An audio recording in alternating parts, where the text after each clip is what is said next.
It's a range of punishment, and it'll be in the province of the judge, whoever gets the case. But it could be from 0 all the way to life imprisonment. What happens when a rapper fresh out of the feds decides to rob the man who made him a star? Pooh Shiesty had a platinum career, a second chance, and an ankle monitor. He threw all 3 away in one afternoon, and the evidence he left behind was laughable.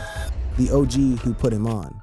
Pooh Shiesty walked out of the feds in October 2025 with an ankle monitor and a second shot at life. 5 months later, he caught a whole new case, this time for allegedly running up on the very man who signed his checks. The streets were talking, but the feds were listening louder. Lontrell Donald Williams Jr., born November 8, 1999, in Memphis, Tennessee, came up grinding through the city's drill scene in the late 2010s. Memphis rap has always been its own beast, raw, uncut, heavy on bass, and heavier on pain. Shiesty fit that mold perfectly. His 2019 track Hell Night with Big 30 put him on the radar for real, and the buzz was undeniable. By mid-2020, Gucci Mane, the trap god himself, the OG who had been putting on young southern artists for over a decade, came calling. On June 19, 2020, Shiesty signed to Gucci's 1017 Records, distributed by Atlantic. Their collab, Still Together, made it official to the world. The mentor-protege dynamic was locked in, and Shiesty was the chosen one. Gucci was building something with 1017, a hybrid operation that was part artist development, part street credibility branding, and Shiesty was supposed to be the centerpiece of the whole thing. The come-up was rapid. Shiesty's 2021 mixtape, Shiesty Season, went platinum, and Back in Blood with Lil Durk was running up numbers everywhere. Radio, streaming, social media, that record was inescapable. Gucci had invested heavy in Shiesty, putting him on So Icy Summer and positioning him as the face of the new 1017. For the culture, it looked like the blueprint was working. Gucci finds the talent, develops the artist, and everybody eats. That is the label game when it goes right. Gucci's whole post-prison strategy was about signing street-authentic Southern talent and rebuilding 1017 as a powerhouse. And with Shiesty going platinum out the gate, the plan was working better than anybody expected, but the streets kept pulling. In October 2020, Shiesty caught armed robbery and shooting charges down in Florida. Then a strip club situation in Miami in 2021 added more smoke. In January 2022, he took a plea on federal firearms conspiracy and got hit with 63 months. He did roughly 3 years, locked up in a Pennsylvania federal joint. Even from behind the wall, he dropped Shiesty Season, certified in 2022, and Gucci was still on the track list. The bond between artist and label looked solid from the outside. The music was still coming out. The checks were still clearing. Whatever tension existed between them had not boiled over yet.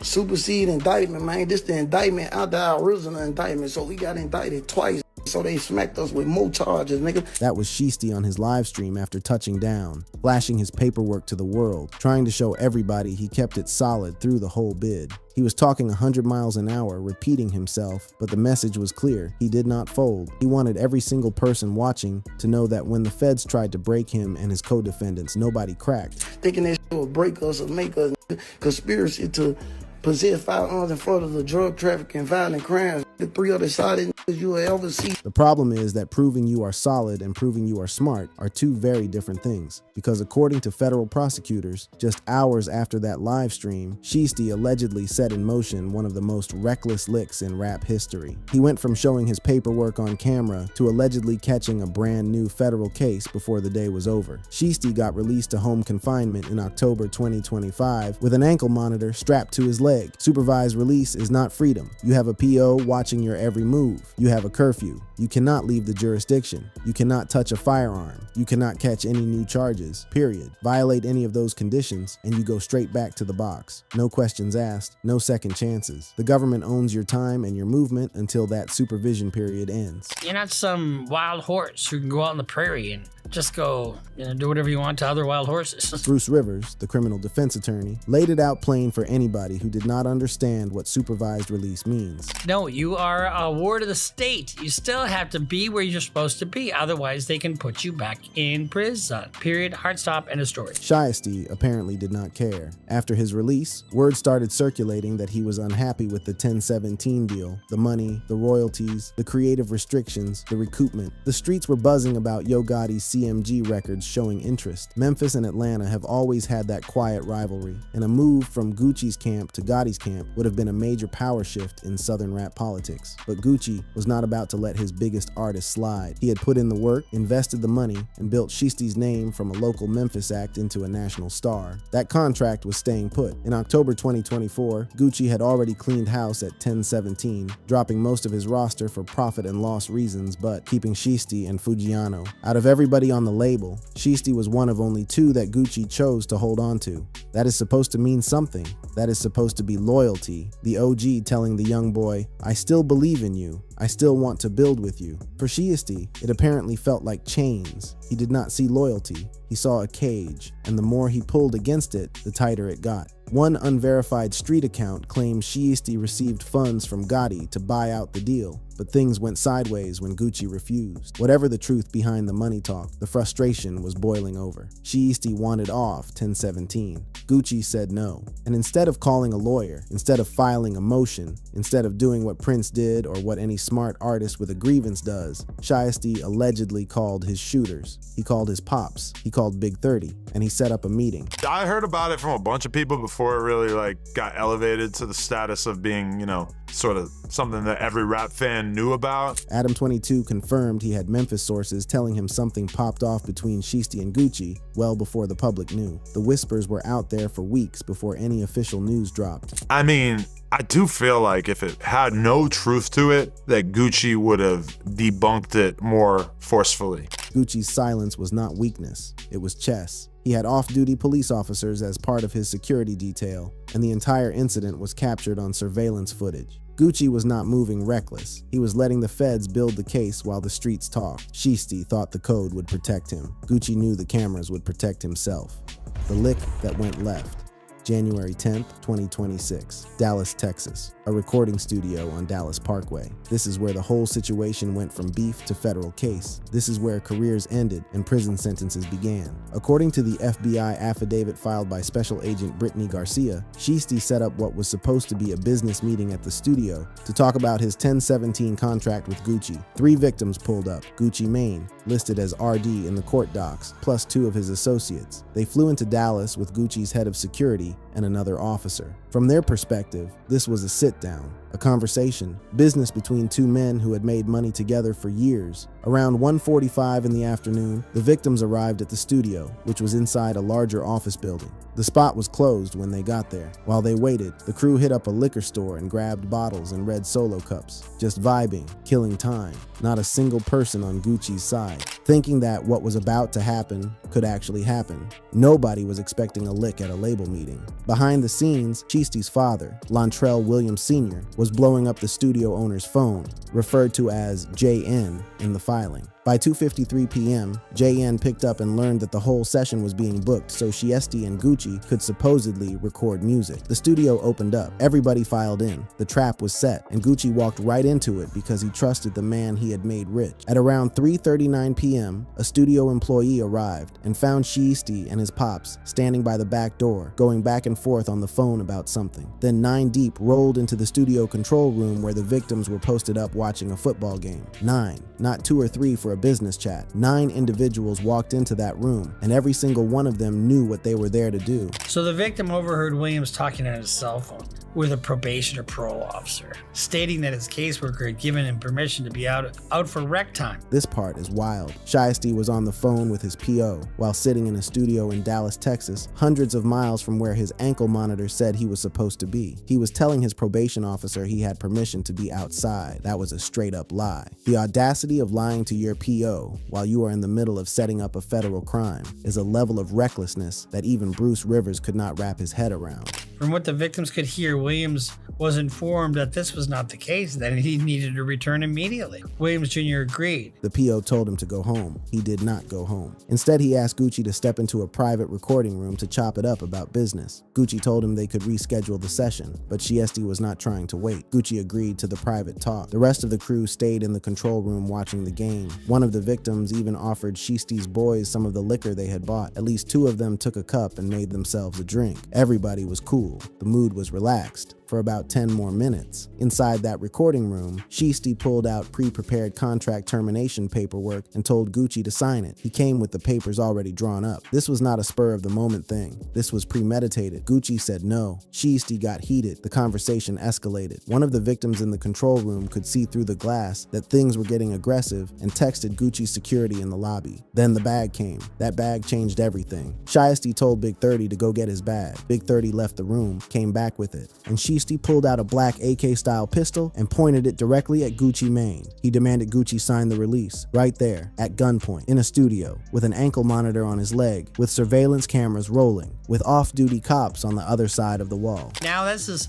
felon in possession of a firearm. Okay, if it's a 924C, it's a 5-year mandatory minimum. But if it's used in connection with a crime, it's a 10-year mandatory minimum. Bruce Rivers ran the numbers on what that firearm charge alone means in federal court. The math is brutal. And it's actually a consecutive sentence. So whatever your other sentence is, they add 10 years onto it. Unbelievable. 10 years stacked on top of whatever else comes. That is not a plea bargain number. That is not something a judge can adjust or reduce. That is a mandatory minimum written into the federal statute, and it runs consecutive to any other sentence he catches. Gucci signed the paperwork. Williams Sr. and Big 30 stood right there while it happened. Gucci was not allowed to leave the recording room. Big 30 allegedly pulled out his phone and recorded Gucci signing, forcing him to say on camera that he was releasing Shiesty from 1017. They filmed the man they were robbing and thought that footage would help them. Then they took it further. Shiesty took Gucci's wedding ring, his watch, his earrings, and his cash. They ran his pockets like it was a stick-up on any random block. This was not just about the contract anymore. This was personal.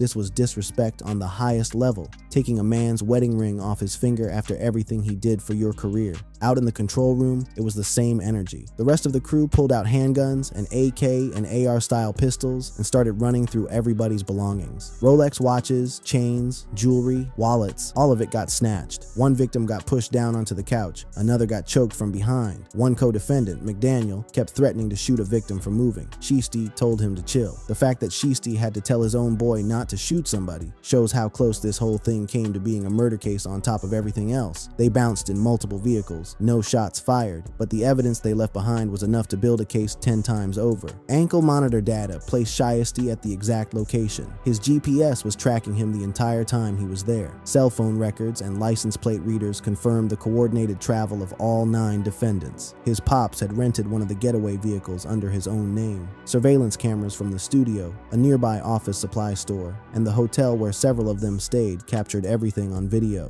Fingerprints from the crime scene matched 2 of the defendants. The feds had physical evidence, digital evidence, and surveillance evidence all pointing to the same 9 people. And then came the part that had Bruce Rivers losing his mind. Oh my God, how dumb is this? How dumb are these f***ers? Yeah, I'm flexing.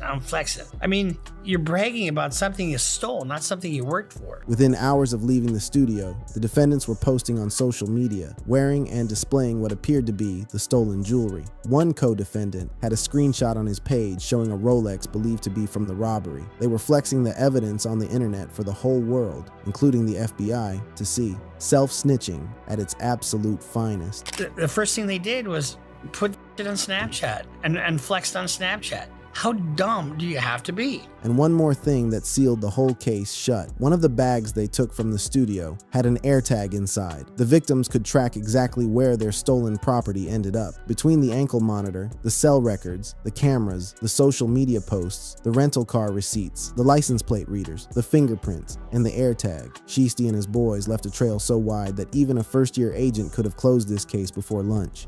Stupid games, stupid prizes.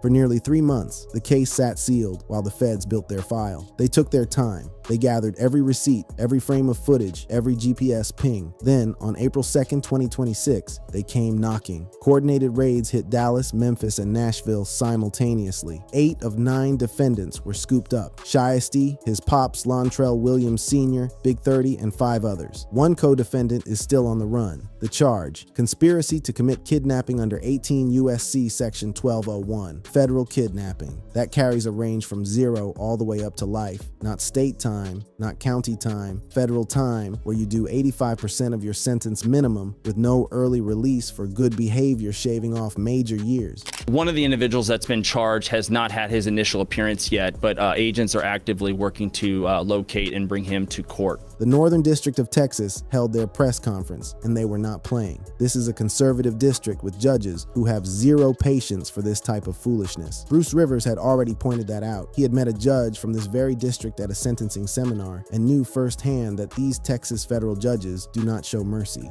This case really underscores the importance of standing up for crime victims, no matter who they are or where they come from. The prosecutors emphasized the mountain of evidence, subpoena work, search warrants. The full weight of the FBI, the Memphis Police Department, and the Shelby County Sheriff's Office had been brought to bear on this case, and they were proud of how fast they moved on it. They're facing a range, so there's no mandatory minimum in this case. It's a range of punishment, and it'll be in the province of the judge, whoever gets the case.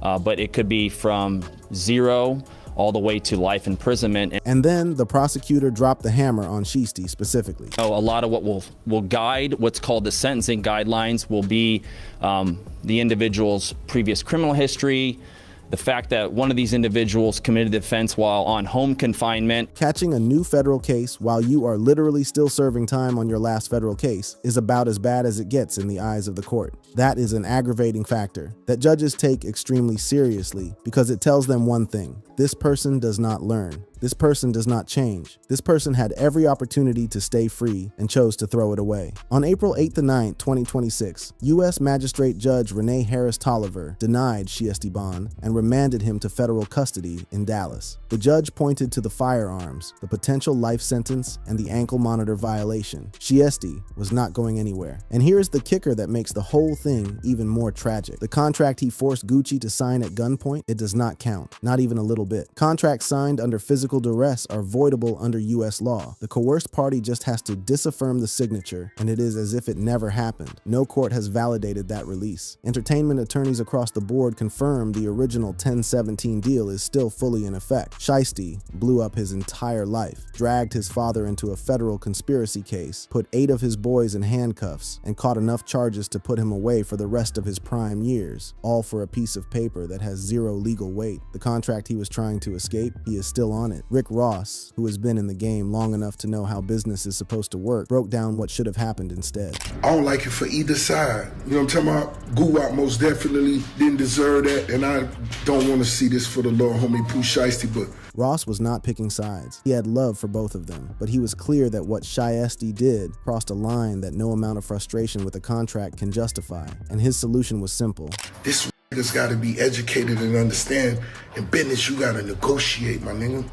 You got to negotiate it. That is the whole point right there. You sit down at the table, you bring lawyers, you fight for your worth through the system. Ross had seen enough deals go sideways over his career to know that muscle never works in the boardroom. You was signed for $100K and now you got 10 M's on the table. It's time to negotiate. Ross said it plain. You do not shoot your way out of a contract. You sit down, you bring lawyers, you negotiate, you fight for your worth at the table. Every major artist who ever got out of a bad deal did it through business, not through force. Prince wrote "slave" on his face and fought Warner Brothers for years. It was ugly and it was public, but he did it through the system and eventually won. That is how the game is supposed to be played. You can't muscle your way out of shit in no business.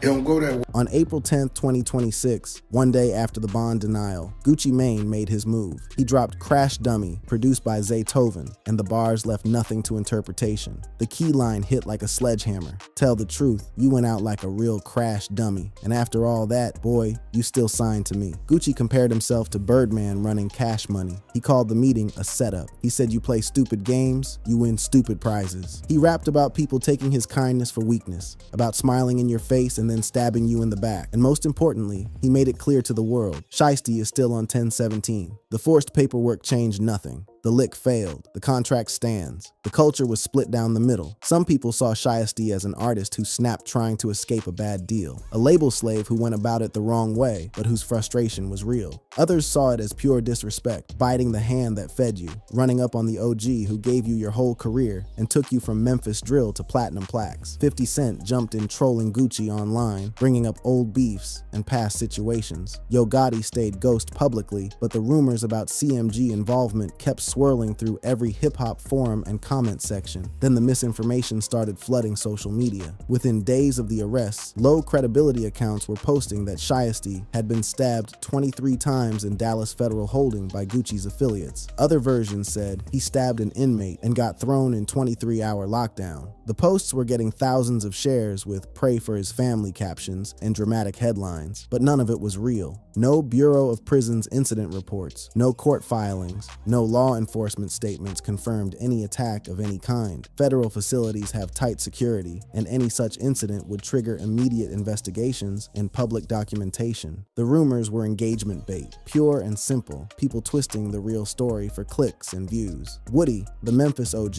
who showed up in the Young Thug YSL trial and has been through the system himself, had the most honest take of anybody who spoke on it. Pooh Shiesty did all that time in jail, in the feds. He around people that have unbelievable cases where it show how far the feds willing to go. Shiesty spent years inside with men doing 20, 30, life. He saw with his own eyes what happens when the federal government decides to bury you. He sat in a cell surrounded by cautionary tales, and he came home and became one anyway. Pooh Shiesty came home, y'all, and made the first day out, they sent him right back to jail. Pride and ego is our main enemy. Pride and ego. That is what it always comes back to. Woody called it before anybody else. The streets gas you up. Your boys tell you that you are untouchable. Nobody around you is going to say, slow down, call a lawyer. Think about what you are risking. That is not what the crew is there for. The crew rides. And when the ride ends at a federal courthouse, everybody scatters, except the man whose name is on the indictment. Woody said, you have to know when to walk away.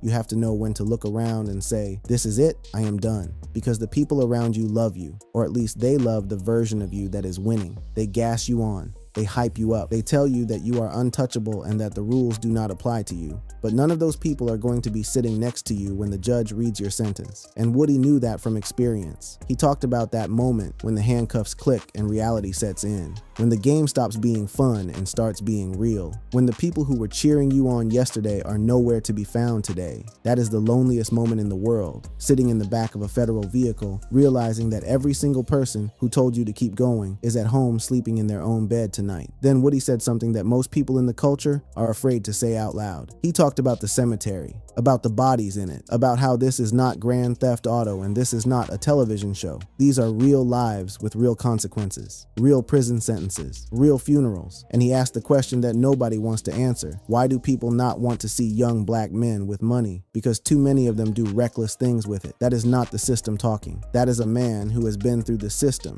and come out the other side with his eyes wide open. Shiesty is 26. He had platinum plaques on the wall. He had a record deal that most artists coming out of Memphis would give anything for. He had money, fans, and the one thing the system almost never gives back, a second chance. If convicted, he faces decades or potentially life in federal prison. His pops is facing conspiracy charges for helping plan the whole play. Big 30, his day one collaborator since before either of them had a deal, is looking at the same. 8 other men are staring down federal time because one meeting could have been a phone call to an entertainment lawyer. The case is expected to go to trial in 2026 or 2027. More evidence will come out. Full surveillance video, witness testimony, forensic data. Defense attorneys have not revealed their strategy yet, but are expected to push back on identifications and argue that the coercion was overstated. Given the ankle monitor data, the social media posts, the AirTag, the fingerprints, and the surveillance footage from multiple locations, the government's case looks as airtight as they come. Gucci Mane is still standing. 1017 Records is still running. The contract Shiesty tried to tear up at the barrel of an AK is still valid. And Shiesty is sitting in a federal holding facility in Dallas, trading his ankle monitor for a jumpsuit because he thought street moves could solve a business problem. Well, that's it for this video, but don't go anywhere because we've got plenty more heat for you. Just tap any of the cards on your screen right now and keep it locked.